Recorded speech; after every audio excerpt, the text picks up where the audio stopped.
Before the Beatles were legends, they were just kids. And then Elvis Presley's voice reached them like a thunderbolt. In the grey, uncertain years after World War II, Liverpool was a city scarred by bombings, rationing, and economic despair. Its docks were battered, its streets worn thin, its youth restless and searching for something, anything, that could break the monotony of survival. Among those restless souls were John Lennon, Paul McCartney, George Harrison, and later, Ringo Starr. They were teenagers with cheap guitars and big dreams, but no clear path forward. And then came Elvis. Across the Atlantic, in the United States, Elvis Presley was unleashing something the world had never seen before. His music was raw, electric, and unapologetic, a fusion of gospel, rhythm, and blues, and country that tore through radio speakers like fire. His voice carried rebellion. His movements scandalized the old guard, and to a generation of young people, he became a symbol of freedom, of possibility. When John Lennon first heard Elvis, it wasn't just entertainment, it was revelation. He would later admit, "Nothing really affected me until Elvis. When I heard him, I knew that's what I wanted to do." That moment of discovery wasn't just about a sound, it was about identity. Elvis proved that music could be more than background noise, it could be a force strong enough to remake lives. For Paul McCartney, too, the arrival of Elvis was electrifying. He and his friends would huddle around radios, listening to the voice that seemed larger than life, imagining what it might feel like to command that kind of power. Elvis wasn't just a musician. He was proof that someone from humble beginnings could explode onto the world stage and matter. The Beatles' journey, the leap from dim Liverpool pubs to the blinding lights of global fame, cannot be told without Elvis Presley standing at the beginning of it all. He was their North Star, their original idol. They copied his hairstyles, imitated his swagger, and studied his songs like sacred texts. But as their own fame grew, so did a complicated tension. Admiration became rivalry, and eventually, destiny brought them face to face with the man who had inspired them to start at all. This is not just a story about music. It is about power, influence, and the passing of a cultural torch. It is about how one man's fire lit another's, and how together, their legacies reshaped the very soul of popular culture. So the question remains, how did Elvis Presley's voice spark the Beatles' journey? And what really happened when the king finally met the band who would one day be called greater than the king himself?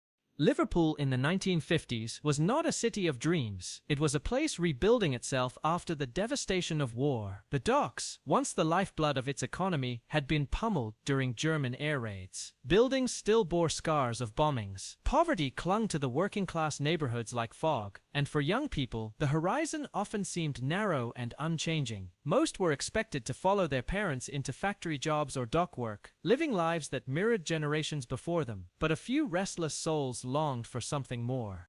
Among them was a boy named John Lennon. Raised by his Aunt Mimi, after his parents' marriage collapsed, Lennon grew up with a sharp tongue, a rebellious spirit, and a simmering anger at the world. He was clever, witty, and discontent. Music offered him escape, but it wasn't yet a clear path. It was simply a way to carve out a sense of identity. He formed a skiffle band called the Quarrymen, banging out American-inspired tunes on cheap guitars. But even then, he knew he wanted something bigger.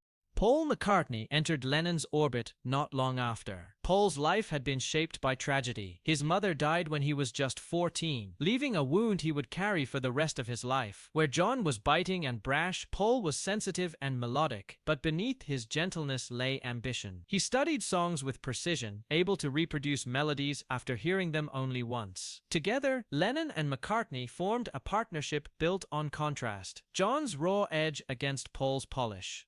George Harrison was the youngest, a quiet and determined boy who seemed almost obsessive with his guitar. George would practice until his fingers blistered, chasing a sound he could barely yet articulate. He looked up to John and Paul, but wanted to prove himself as more than just the younger kid tagging along. Later, when Ringo Starr joined, he brought a steady hand and a grounding presence. But in these early years, before the world even knew their names, they were simply kids chasing a feeling, hungry for something Liverpool could not offer. That something had a name: Elvis Presley.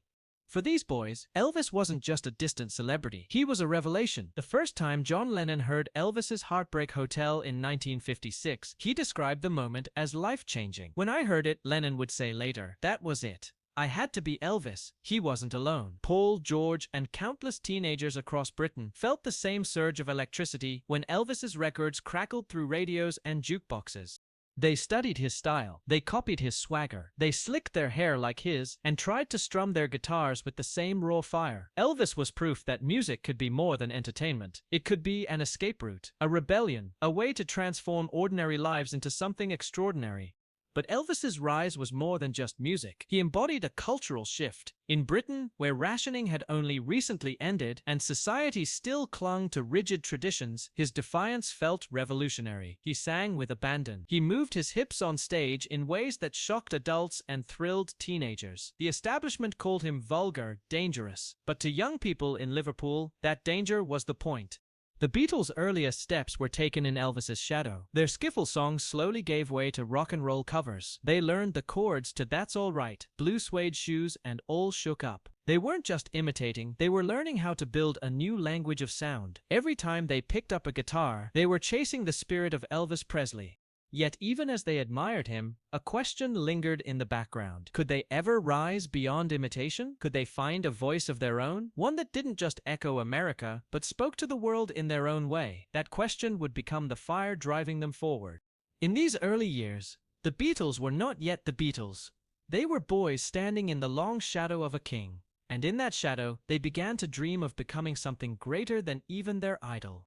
By the late 1950s, Elvis Presley was no longer just a star. He was a global phenomenon. His records dominated the charts, his films filled cinemas, and his stage presence turned concerts into near riots. For the young Beatles, Elvis was the unreachable standard. They listened obsessively, dissecting every note, every lyric, every performance. And yet, even as they idolized him, their own journey was beginning to take shape. Liverpool's clubs were rough, noisy, and unforgiving. Places like the Cavern Club or the grimy stages in Hamburg, Germany, were far from the glamorous world Elvis inhabited. But for Lennon, McCartney, Harrison, and Starr, these smoke-filled rooms became their proving ground. Night after night, they performed covers of Elvis songs alongside Chuck Berry, Little Richard, and Buddy Holly. They were sharpening their craft, sweating under the dim lights, desperate to channel the fire Elvis had first ignited in them. It wasn't easy. Hamburg, in particular, tested them to the breaking point. The Beatles played exhausting sets that stretched late into the night, living in cramped, squalid conditions. The city was raw, unforgiving, and dangerous. But it was also transformative. On those stages, they learned how to hold a crowd, how to command attention, how to create the same kind of frenzy they had once admired in Elvis. Slowly, painfully, they stopped sounding like imitators and began to discover a sound that was uniquely their own. Yet even as they grew, Elvis's shadow remained. He was untouchable, a colossus in American culture. But across the Atlantic, change was coming. By the early 1960s, the Beatles were beginning to write their own songs. Love Me Do, Please Please Me, and From Me to You. These songs were not just echoes of Elvis. They carried their own energy, their own identity, and the world began to notice. Still, for John Lennon in particular, Elvis remained the lodestar. Lennon's admiration was so fierce it bordered on obsession. He confessed once, if there hadn't been an Elvis, there wouldn't have been the Beatles. But admiration carried with it a quiet tension. Could they ever surpass the man who had inspired them? Could they step out from under his shadow? Or would they forever be seen as followers of the king? This tension grew as their fame began to explode. Beatlemania swept across Britain and soon across the globe. Crowds screamed, fainted, and mobbed them at airports. Suddenly, the Beatles were living the very hysteria they had once associated only with Elvis. The energy was the same, but the faces in the crowd were different. For the first time, the question shifted. Were the Beatles replacing Elvis as the cultural phenomenon of their time? The press picked up on this unspoken rivalry. Headlines began to compare the king of rock and roll with the rising princes from Liverpool. Fans debated fiercely, who was greater, who defined the era more completely. Elvis by then had entered Hollywood, focusing on films and soundtracks, while the Beatles were pouring raw creativity into albums that redefined the boundaries of popular music. The admiration was still there, but so was the growing sense of competition. It wasn't bitter, not yet, but it was undeniable. Elvis Presley had lit the fire. Now the Beatles were fanning it into a blaze the world had never seen before. And in quiet moments, each Beatle must have wondered what would happen if they ever met him face to face. Would their hero see them as worthy successors, or as threats to his crown? It was August 27, 1965, when the world finally shifted. After years of living in his shadow, after carrying his voice in their heads like scripture, the Beatles were about to meet Elvis Presley face to face. The setting was Presley's mansion on Perugia Way in Los Angeles, a palatial estate where velvet curtains and gold records spoke of a man who had already conquered the world. For the Beatles, who were now in the midst of their own global frenzy, the meeting felt surreal. They had grown up worshipping Elvis, now they were pulling up to his front door as equals.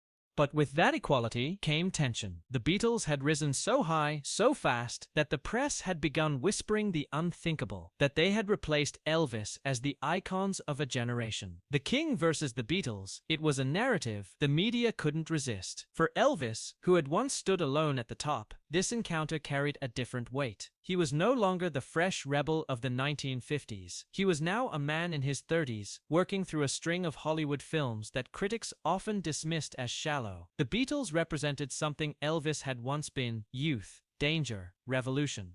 As the Beatles entered the mansion, the room was thick with anticipation. The atmosphere, as many later recalled, was awkward at first. John Lennon, usually brash and unfiltered, was suddenly subdued. Paul McCartney, the diplomat of the group, tried to ease the tension. George Harrison hung back, quietly observing. Ringo Starr, always steady, looked around with wide-eyed disbelief. And there was Elvis, seated casually on a couch, guitar in hand, his presence still magnetic, his aura undeniable. For a long moment, silence, and then Elvis broke it, with a grin and a joke that cut through the nerves. "Well," he said, "if you guys are just gonna sit here staring at me, I'm going to bed." The ice shattered. Laughter filled the room, and with it, the weight of expectation began to lift. Music became their common language. Guitars came out, songs were played, and for a few hours, the greatest musical forces of their era shared a rhythm, a connection that transcended rivalry. Accounts differ on exactly what they played. Some recall Elvis jamming on bass, while the Beatles traded verses. Others remember fragments of his classics filling the air. But everyone agreed on one thing: it was history in the making. And yet, beneath the laughter and camaraderie, an undercurrent of intensity remained. Elvis was measuring them. They were measuring him. Both sides knew this was more than a friendly meeting. It was symbolic. The king of rock and roll sitting with the band who had become the face of a new generation. A torch was not passed explicitly, but the moment itself carried that weight. John Lennon, always more candid than the others, couldn't resist pushing the boundaries. Later, he would admit to teasing Elvis about his Hollywood films, asking why he wasn't making the kind of raw rock and roll he had once pioneered. Lennon adored Elvis, but he was also restless, unwilling to bow completely. That edge in their interaction revealed the truth. The Beatles were no longer mere disciples. They were now challengers, innovators in their own right. For Elvis, the meeting was a reminder of what he had started, and perhaps of what he had lost. He admired the Beatles, respected their talent, but he also knew the comparisons were inevitable. The world was changing, and these four young men were at the center of it. As the night drew to a close, photographs were deliberately avoided. Colonel Tom Parker, Elvis's manager, made sure of it. Perhaps he knew that an image of Elvis and the Beatles together might feed the narrative that the king had been replaced. Instead, the memory of that night lived on in stories, in whispers, in the emotions carried by those who were there. For the Beatles, walking out of that mansion, the experience was more than surreal. It was transformative. They had come face to face with their idol, their inspiration. And in that moment, they realized they were not just following in his footsteps anymore. They were walking their own path. That night in Los Angeles wasn't just a meeting. It was a turning point. Elvis Presley had inspired them to dream, but the Beatles were now proving they could dream even bigger. After that August night in 1965, nothing was the same. The meeting between Elvis Presley and the Beatles was never photographed, never filmed, and yet it became one of the most talked about encounters in music history. For fans, it was almost mythological. Two worlds colliding, two forces of nature in the same room. But for the men themselves, the aftermath carried a heavier weight. The Beatles left Los Angeles with a strange mixture of awe and clarity. They had seen their hero, sat in his presence, even played alongside him. But they had also felt something else, an understanding that Elvis, their once untouchable idol, was human. He was brilliant, yes. Magnetic, yes. But he was also tired, caught in the machinery of Hollywood, producing films that critics mocked and songs that no longer set the world on fire. For John Lennon especially, the realization cut deep. The man who had once seemed larger than life was suddenly within reach, even vulnerable. Meanwhile, the Beatles were in their prime. The frenzy of Beatlemania had not yet burned them out, and their creative energy was only growing stronger. Within months of that meeting, they would release Rubber Soul, followed by Revolver, then the groundbreaking Sgt. Pepper's Lonely Hearts Club Band. Each album pushed the boundaries of what popular music could be: psychedelic, experimental, poetic. Their songs became anthems for cultural revolution. Their concerts became spectacles of devotion. The world was no longer asking if they could stand beside Elvis, it was asking if they had already surpassed him. For Elvis, the rise of the Beatles was both admiration and threat. He respected their talent, recognized their impact, but he also felt the weight of comparison. His manager, Colonel Tom Parker, sensed it too. Parker had kept cameras away from their meeting for a reason. He feared the symbolism of Elvis and the Beatles in the same frame, a visual that might suggest the king had been dethroned. The press needed no photographs to fan the flames. Headlines speculated about rivalry. Fans debated endlessly who truly defined the age: Elvis Presley, the man who invented rock and roll, or the Beatles, the band that reinvented it. The truth is more complicated. Elvis had opened the door. He had made rebellion possible, made it acceptable for young men to grab guitars and challenge the status quo. But the Beatles had walked through that door and built an empire beyond what even Elvis could have imagined. Their songwriting, their innovation in the studio, their command of culture, it was a tidal wave, and it was sweeping the world in ways Presley's Hollywood years could not match. John Lennon later spoke of the meeting with a mix of reverence and honesty. He admitted that the group was nervous, almost overwhelmed. Yet he also hinted at disappointment. They had expected the Elvis of 1956, the raw, dangerous rebel who shook the foundations of music. Instead, they met a man locked into a career that no longer matched the fire of his youth. Lennon's words carried both respect and sorrow, a recognition that heroes too can be bound by circumstance. For Elvis, the years that followed were a battle. The Beatles' rise signaled a shift in power. The cultural revolution of the 1960s, civil rights marches, anti-war protests, psychedelic movements, was not Presley's terrain. He had come from another era, an era where rebellion was hips on stage and a guitar in hand. Now rebellion was louder, more political, more collective, and the Beatles became its soundtrack. But Presley was not finished. In 1968, with his comeback special, he proved that the king still had fire in him. Dressed in black leather, he reclaimed his throne, even if only for a moment, reminding the world why his name carried such weight. Yet even then, comparisons lingered. The Beatles were not fading. They were evolving, shaping music in ways no one else could. By the late 1960s, the cultural landscape was clear. Elvis Presley was the foundation, but the Beatles were the architects of the new world. One had given them inspiration, the other had built the future. Together, their legacies intertwined, creating a story that was bigger than rivalry, bigger than music itself. And for those who still wondered what that single night in 1965 truly meant, the answer was simple. It marked the moment when the crown of popular culture began to shift, not stolen, not surrendered, but transformed into something larger than any one man could carry alone. The meeting between Elvis Presley and the Beatles had been brief, just one night in Los Angeles. Yet the ripples of that moment stretched across decades. It was not the dramatic clash of egos the press liked to imagine. There were no fights, no confrontations, no final showdown between the king and the princes of rock. Instead, it was something quieter, more human: admiration, awkwardness, laughter, and the unspoken acknowledgement that music was shifting beneath their feet. In the years that followed, Elvis and the Beatles would continue to shape the world, but in very different directions. The Beatles, energized and inspired, pressed forward into uncharted territory. With Sgt. Pepper's, they broke the mold of what an album could be, blending orchestras with rock instruments, Eastern influences with Western traditions, poetry with pop. They weren't just making songs anymore, they were making art. And with each record, they widened the gap between themselves and the formulaic soundtracks Elvis was contractually bound to produce in Hollywood.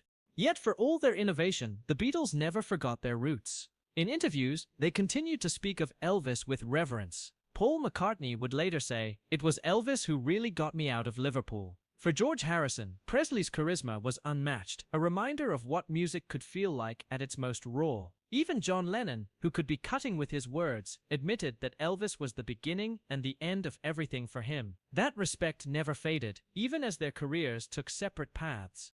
For Elvis, however, the aftermath was more complicated. The Beatles symbolized a new generation, a world moving faster than the one he had first conquered. Their music spoke to protest movements, to the counterculture, to the spirit of rebellion that had grown sharper, more political. Elvis admired their success, but also felt the sting of being left behind. By the mid-1960s, he was trapped in a cycle of uninspired films and soundtracks, while the Beatles were redefining music itself.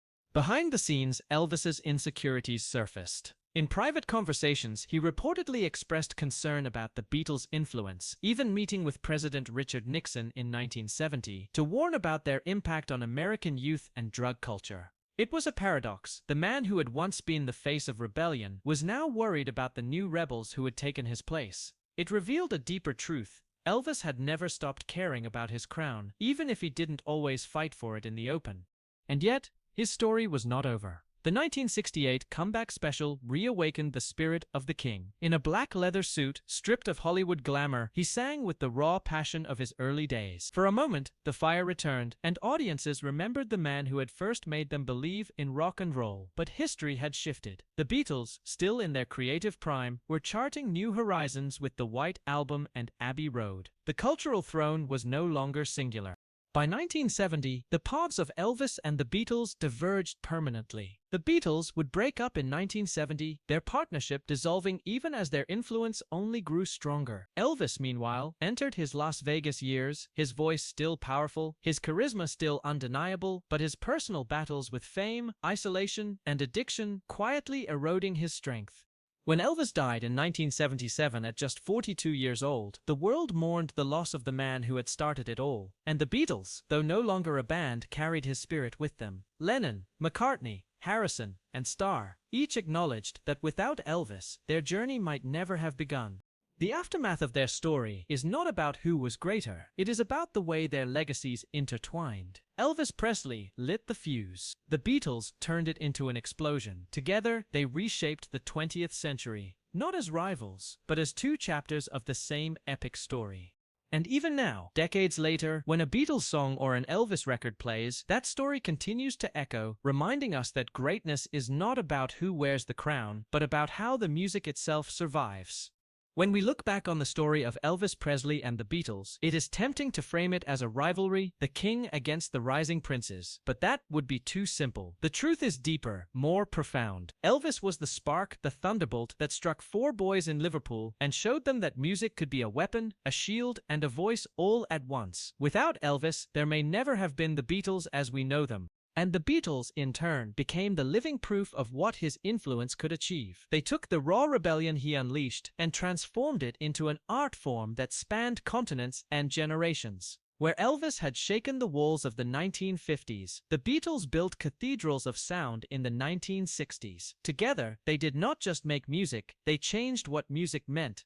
Yet, their story is not only about songs or fame, it is about the human need to be inspired and the courage to surpass even our heroes. John Lennon once said, "Before Elvis, there was nothing." But by the time the Beatles walked out of that Los Angeles mansion in 1965, they knew there was something else, themselves. They were no longer disciples staring up at the king. They were leaders, destined to shape the world in their own right.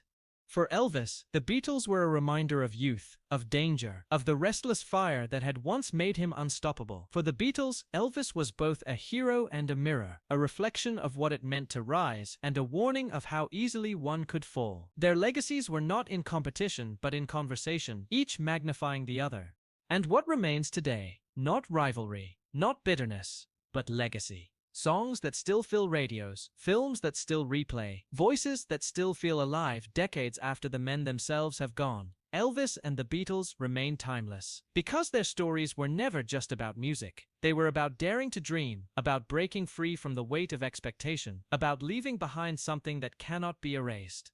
So when you hear an Elvis record, or when the opening chords of a Beatles song ring out, remember this: you are not just listening to music. You are listening to a story of fire passed from one generation to another. You are hearing the sound of dreams made real.